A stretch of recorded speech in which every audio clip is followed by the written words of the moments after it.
सड़क की नल के पास औरत सारे बहस कर रहे होते हैं। हवा में मटके उड़ रहे हैं। तुझसे पहले तो मैं आई। आहा, तुझसे पहले मैं आई। अरे रुको तुम, चूल्हे पे दाल पक रहा है। एक मटका पानी तो लेने दो। अरे तुम रुको, वहाँ झूले में मेरा बेटा रो रहा है। अरे निकलो, तुम्हारी कहानियाँ। चूल्हे पे दाल पक रहा है तो मैं क्या करूँ, और झूले में बच्चा रो रहा है तो मैं क्या करूँ। ऐसे उन दोनों औरतों को बगल में धकेलकर तीसरी औरत नल के पास आकर उसका मटका भर देती है। इतने में वही बगल में आमने सामने घरों में रहने वाले मंदाकिनी और मंगतायरू उनके अपने अपने मटके लेकर वहाँ आते हैं। एक दूसरे को देखते ही वो दोनों गुस्से से लाल हो जाते हैं। मंगतायरू और मंदाकिनी दोनों सास बहू हैं और दोनों एक ही घर में रहते थे। मंदाकिनी मंगतायरू से बहुत लड़कर उसके पति को मनाकर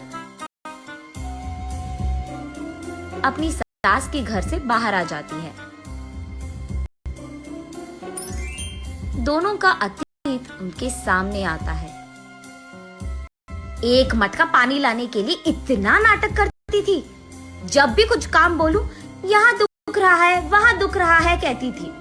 और अब देखो, मेम साहब सुबह ही उठकर मटका में पानी भरने नल के पास आ रही है। सुबह उठते ही सारे पकवान को भैंस की तरह खाती रहती है। चीजों को यहाँ से वहाँ तक नहीं लगाती है। लेकिन अब देखो, भैंस चल के आ रही है मटके पानी के लिए।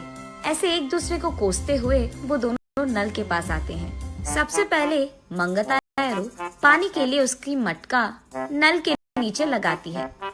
लो, आ गई भैंस। आते ही अपना मटका लगा दिया इसने नल के नीचे, जैसे इसका बाप का जागिर हो।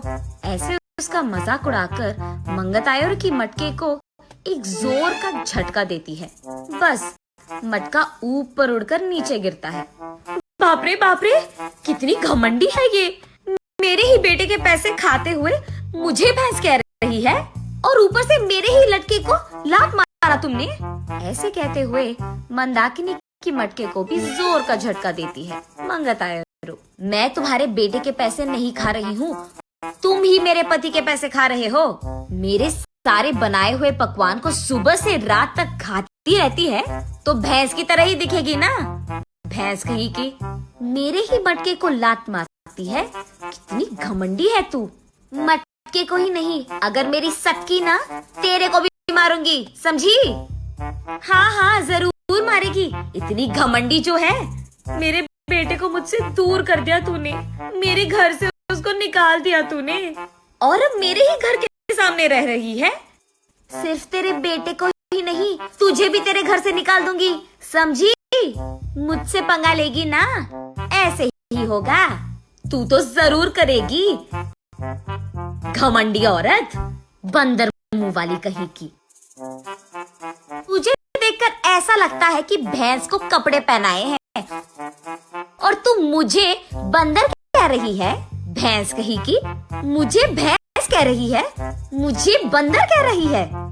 ऐसे वो दोनों एक दूसरे से लड़ते हुए एक दूसरे के बाल पकड़कर लड़ते लड़ते नल के बगल में मौजूद कीचड़ में गिर जाते हैं। ये सब दूर से देख रहे बाप बेटे दोनों एक दूसरे को देख हंस पड़ते हैं। मंदाकिनी घर में सारा काम करते हुए रहती थी। उसे देख मंगतायरू, क्यों बहू, लगता है कि नल में ना पानी खत्म हो जाएगा, जाकर 2 मटके ले आ बेटी। ऐसे ऑर्डर देती थी मंगतायरू। मंदाकिनी के हाथों बनाए सारे पकवान खाते हुए वो हमेशा शिकायत करती थी कि इसमें नमक कम है और इसमें मिर्ची ज्यादा है, ये तो बहुत तीखा हो गया, ये तो बहुत मीठा है। उसके शिकायत सुनने के 2 दिन बाद तक मंदाकिनी रसोई घर का मुंह भी नहीं देखती थी, रूठ कर अपना मुंह लटकाती थी। तब चुपचाप मंगतायरू को ही सारे काम करना पड़ जाता था। जब मंदाकिनी सारा घर को साफ करके 2 मिनट लेट जाती थी, तब मंगतायरू, घर के सामने रंगोली कौन डालेगा, तेरा बाप। ऐसे वो दोनों हमेशा बहस करते हुए लड़ते थे।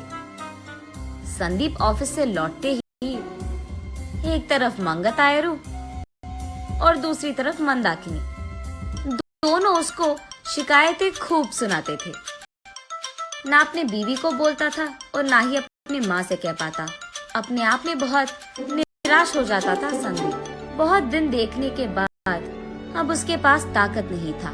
वो एक दिन अपने पिता के पास जाकर ऐसे कहता है, पापा, मैं घर से अलग होने की सोच रहा हूँ। आपकी बहू भी मुझे हर रोज इसी बात के बारे में सताती रहती है। हाँ तो तुम सच में अलग हो जाओगे बेटा? तुम्हें क्या लगता है अलग रहने से इन दोनों में ममता जाग उठेगी?